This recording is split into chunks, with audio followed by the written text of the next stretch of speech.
Namaste. My name is Preity and I am a global thought leader and a multimedia personality.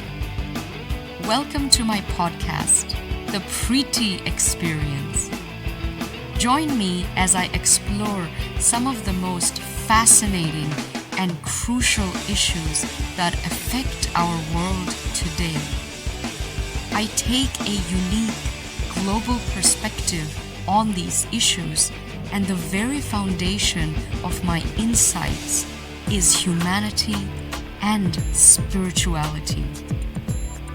I'm Preity Uppala, and welcome to the Preity Experience. The build-up for Prime Minister Modi's very crucial speech at the UNGA is now happening. We're expecting it to take place any moment now in about 15-20 minutes. Remember, 2 days ago, you saw the Chinese President Xi Jinping. You've seen Donald Trump. They've been having a slanging match at each other. That's what the UN speech was all about. Imran Khan last night doing his own same old antics. But if you measure anything by what India's Prime Minister addressed the UN and therefore a global community in 2019, what did he say? He said, we gave the world Buddha, we didn't give the world war. So you're expecting a statesman-like speech which is going to have honorable mentions to obviously the issues that are impacting us, most of them coming out of China, but also a measure of the resolve that India is putting together to lead a new world order by example, not by bullying or bossing around, as Xi Jinping has been accusing the Americans of doing and the Americans have been accusing him of doing. Let's quickly open up this conversation. On the broadcast with me, I have Ambassador Baswati Mukherjee joining us on the telecast. We also have Sumit Peer on the broadcast with us. Preity Uppala, editor of The Observer out of California, is joining us. And General Dhruv Katoch is also joining us on the telecast. Ambassador Mukherjee, I mean, we are not expecting a Narendra Modi to be speaking in the same sort of tenor that we've heard of Donald Trump or Xi Jinping. It's going to be a more statesman-like speech, no doubt. Ambassador Mukherjee, if you can hear me, we are not expecting the Prime Minister of India to make a similar kind of speech to what Donald Trump and Xi Jinping have made. We're expecting a much more statesman-like approach by Narendra Modi in a short while from now. Yes. Yeah, ma'am, go ahead. With no mention of what Imran said, because we've already covered it in a very good 3 rights of reply. If you notice, the first secretary is from the Northeast, the guy who made the reply. Yeah. Which was an excellent choice also. So, in essence, ma'am, should it now be an example of how India is leading the world in tackling both the economic crisis and the COVID crisis, because we have a large number of daily cases and the economy still requires a lot of work? Our approach to the UN, actually, right from the beginning of this government, has been for our PM to take the approach that it's multilateral and not bilateral. And so we demonstrate our emerging great power status by showing leadership on all the crises of the world. So I presume that the PM will focus on Corona, because we are also the head of the executive council of the WHO. He will focus on the fact that we have so much to offer because of our strong pharmaceutical company and we are there to help developing countries. He will focus on terrorism, and he will focus on the difficulties that countries would face in case anyone tries to take advantage of the pandemic. In other words, an indirect message that pandemic or not, India is well prepared. Okay, but Ambassador Mukherjee, but Ambassador Mukherjee, you know, every serving diplomat that speaks to us off camera has been indicating, because the question has been, why aren't we being a lot more aggressive? We could have chosen to be a lot more aggressive in the WHO on China, at least put matters to a vote. We have some technical things that we can do as chairman of that council there. We are sitting on the UNSC. There are certain things that we can't push through, but we can certainly use our position to highlight, which we have not been using. Now, the information that I'm getting is, look, the priority right now is to get our behind the scenes, handshake pact sorted out. It's only when this work is done will the more public aggression or public positioning come. Should we be waiting? Why not take on China at the WHO, put a matter to the vote, force other countries to take a position? First of all, Rishabh, we are joining the Security Council on 1st of Jan next year. Yeah. Okay. Secondly, it has never been our policy to show our hand. Okay. So we are waiting till winter sets in, so that because we are better up, and General Katoch, who has said this many times on your channel, we will brave out the winter. So it's just a question of not blinking until the harsh winter sets in. So then we have till March or April to prepare in case there is a offensive on the ground. So it is in our interest to get the military supplies that we require. We do need some. Our military supplies, shore up our alliances, make sure that we are in good shape. This is not the time for us to go public in the UN, where the General Assembly has got many strange little countries who can be bought off or who can tell tales outside in the corridor. I know, I've been in New York myself for 3 years during the height of the Cold War. So it's a very tricky place, Rishabh. Okay. This is not the place for us to reveal our hand at all. Okay. So I think a statesman-like approach, as you said. Okay, so which is what we're expecting, that the more mature approach from a country like India's versus the immaturity that we're seeing from China. But General Katoch, the truism also is that the Chinese aren't going anywhere. They are not pulling back. It's unlikely now that they will pull back. So technically, they have managed to change the status quo this year. In Corona pandemic, despite all the global talk and build-up, the leadership, in fact, has happened from India. We were the first country to at least take them on in the digital world, take on their apps, etc., etc. But beyond that, there is no comeuppance. The China has not been made to pay a price for anything that they've done this year. Should that still be a concern? Yes, Rishabh, I think that should be a concern because, in effect, what China has done, both as far as the pandemic is concerned and the aggression which it has shown in the Himalayas and in the South China Sea, I think so far they have not been made to pay the cost.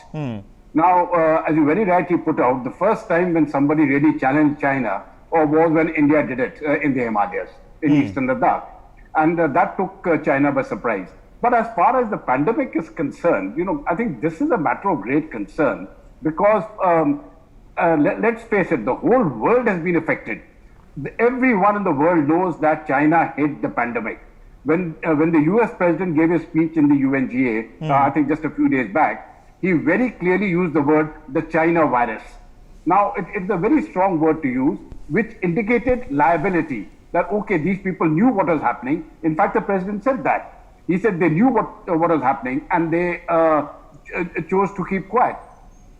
So I think at some point of time, China will have to be made to bear the cost which the world is suffering. Okay. Unfortunately, what is happening now is that the vaccine which China proposes to take out, I presume they'll sell to the world and make huge monies out of the No, and they'll use it for leverage. They'll use it for leverage. They're already trying it in Laos and Cambodia and Thailand that we'll give you the vaccine first. They're doing it with the Turks.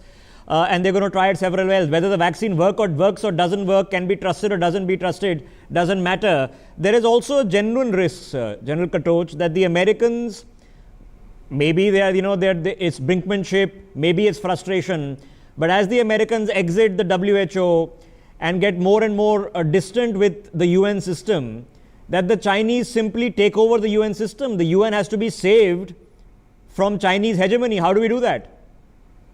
No, in my view, if the US exits from the UN, then there is no UN. I think then the world body per se will collapse. It cannot work if the US stays out. You see, in the same manner, I don't think it can work if China stays out, because that is the way life is.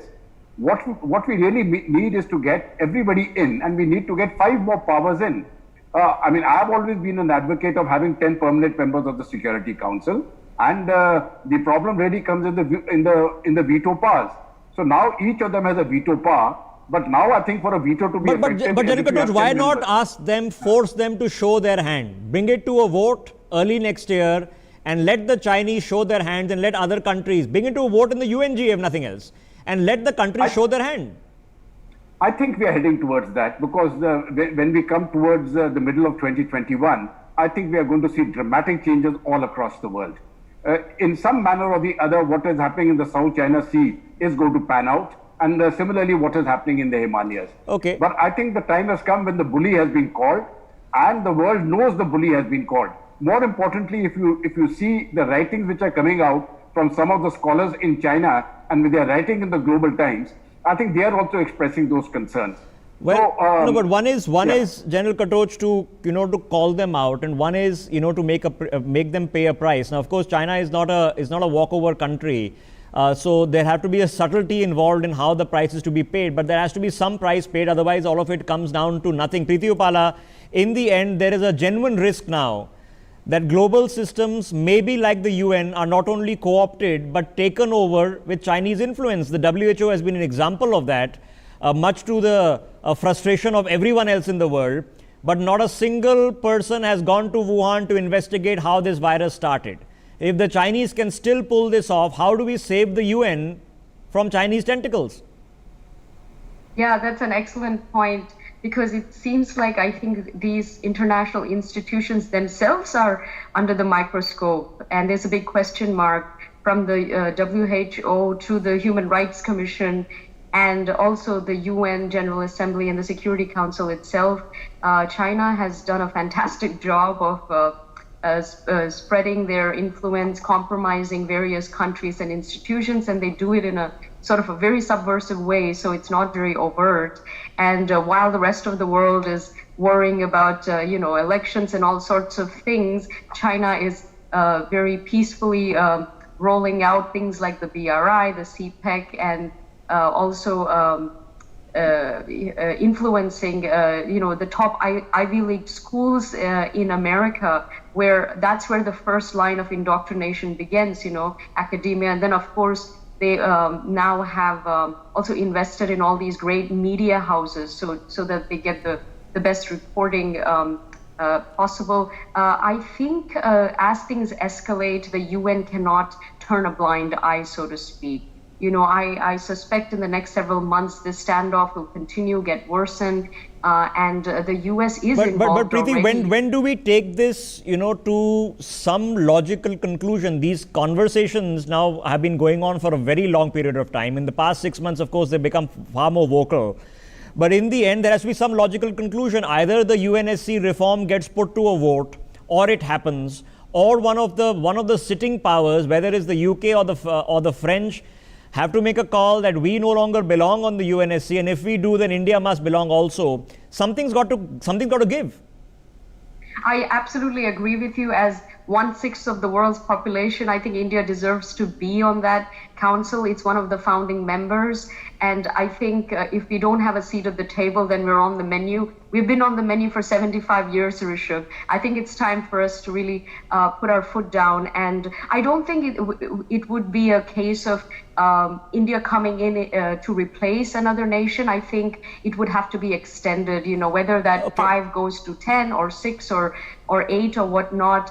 I think it's just going to be you add on some countries. Or to put it to a vote. So, Sumit Peer, I don't think 5 countries represent everyone. Okay, Sumit Peer, you don't have to have read, Clausewitz, Machiavelli or Sun Tzu to know that sometimes you have to strike when the iron is hot. There is a global momentum. Let us not kid ourselves and think the Chinese are naive, incompetent fools, that this global momentum will last forever. They will dodge it in every way possible. They will arm twist and bribe in every way possible. If we lose the opportunity now to push for real change, who knows when it will come again?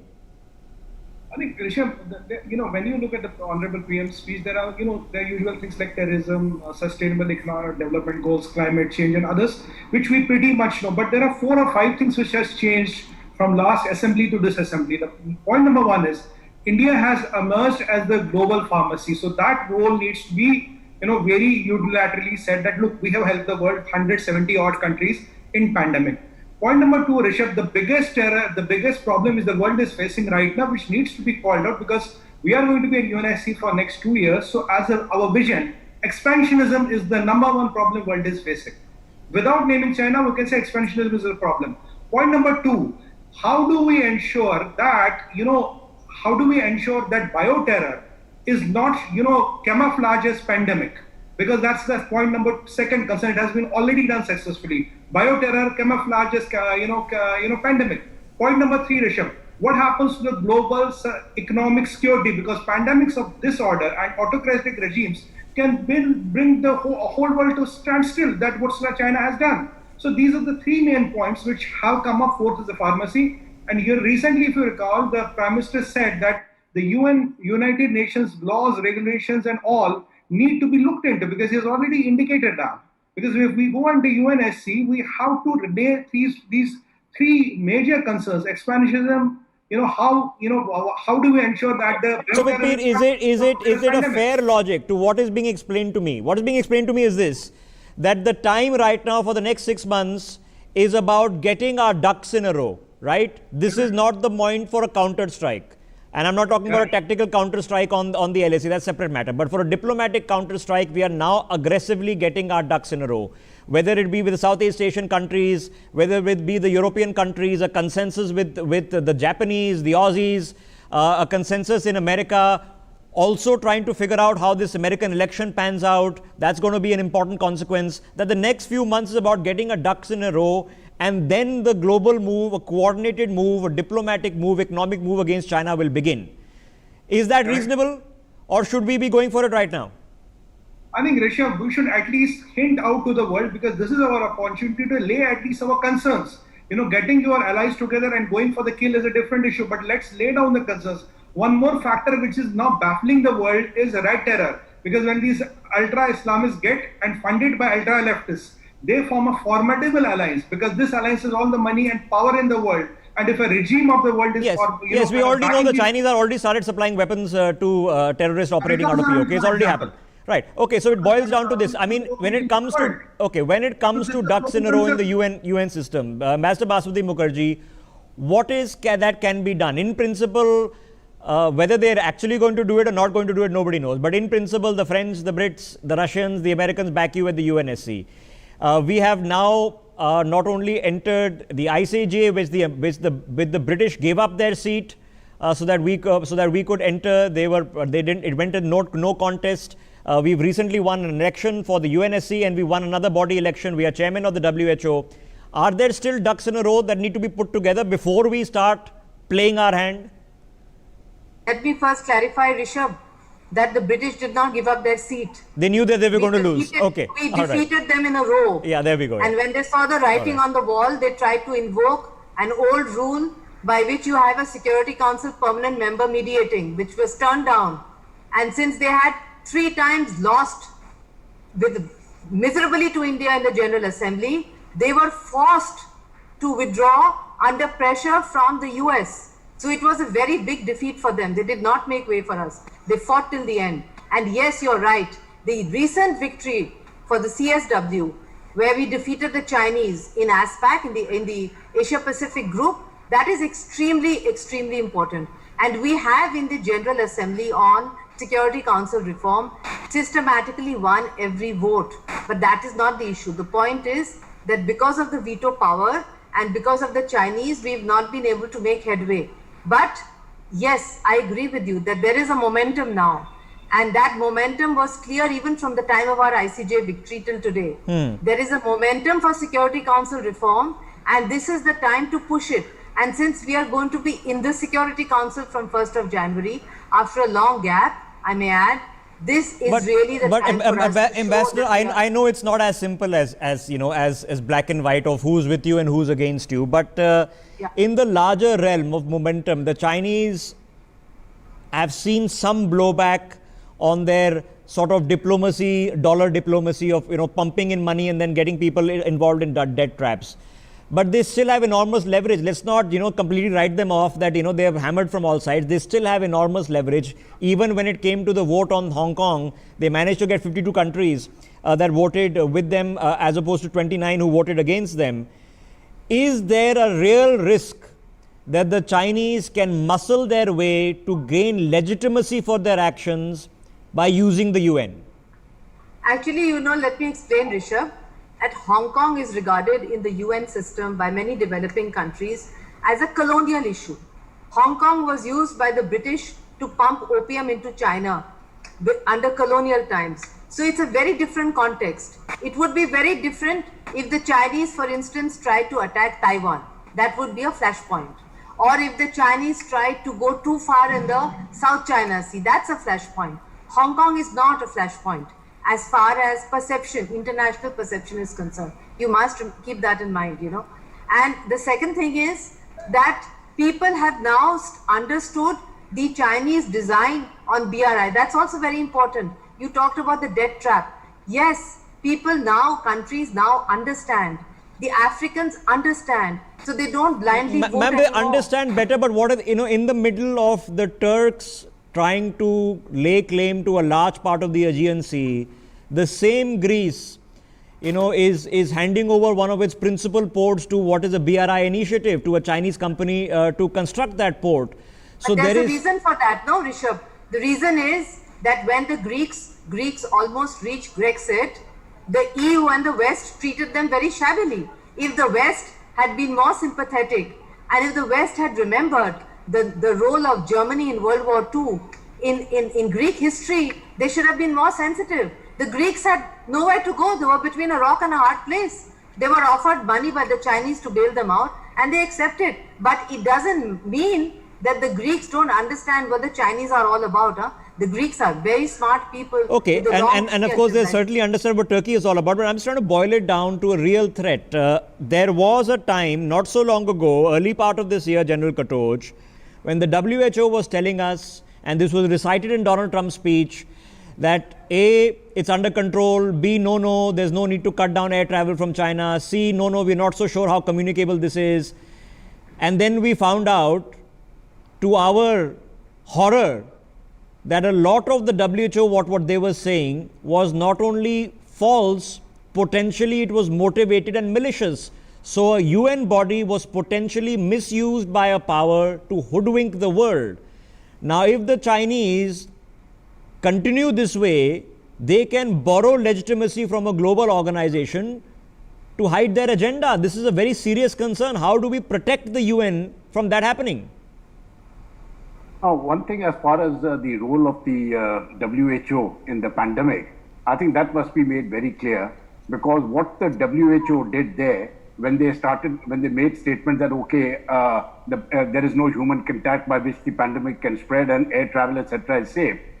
At that very same moment, actually there were controls had been placed within China. Now, it is a total disconnect, which certainly indicated that the WHO had been bought out in whichever manner, or the head of the WHO had been bought out. Now, I have a feeling that these things will continue. It will be very difficult to say that we can have an organization which functions in a totally transparent and impartial manner. Fair enough. The only thing which needs to be done is that the rest of the members, I think, have to be very careful, and they need to call them out. Okay. Now, in this particular case, President Trump has called them out. They have called out the WHO. And I think this needs to be done continuously whenever the world body goes wrong, or any part of it. But here's the problem. No, but here's the problem, right? They called them out. They've said we're going to exit, and their formal exit happens July next year. The Chinese then pump in more funding to the WHO. So they de facto take over. The Americans, in fact, almost vacated the field. There's a risk in that. No, that is true. There is a risk in that. But ultimately, I think when the pressure is put, it is not just the USA which will dim it. If the USA leaves, Britain goes. If Britain goes, you will find Europe also following suit. And then you will find South America going that way. Then South Africa, then India. Then we'll make an alternate body. Yes. I think the stakes for the UN itself are pretty high, and they won't like any dilution on the stakes. Okay. I mean, the headquarters is in New York. So the question of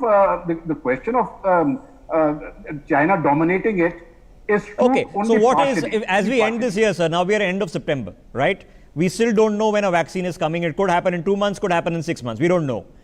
What has been the price, General Katoch, that the Chinese have had to pay, other than being called out, having to face public opinion issues in every single country? What's the price they've had to pay? They have maintained the position they took in May of this year on the border.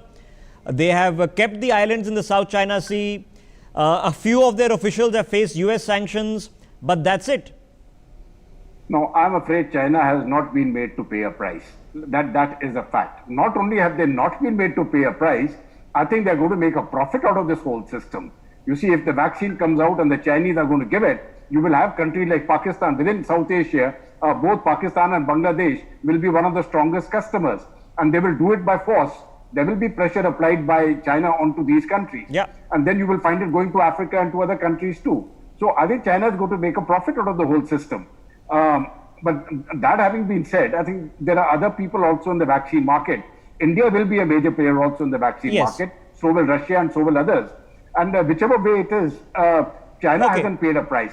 Okay. Can we make China pay a price? Okay, so for countries, okay, there are going to be two things. One is just real leverage, right? One is all aspirational and, free world and democracy, that's all aspirational, okay? The Americans have backed all sorts of dictatorships. You have to look across the border in Pakistan to know that. But Preity Upala, there is real leverage, right? Right now, what is the real leverage that we have in India that is actually going to say that there has to be a price that the Chinese now pay for the actions they take? A commensurate reciprocal price? Well, I think one thing that we've all learned post-COVID is that we don't want a world run by China, and which pushes actually India up in its place. It finds itself in a geopolitical sweet spot in a way. I think the leverage that India has is actually, ironically, with its alliances and with its strong alliance with the US. I think both of them need to come together at this point and get firm. No, but what do you mean by come together means what? We've been talking here that, there now needs to be a formal Indo-Pacific charter. We've been talking about the Quad. Coming together means what?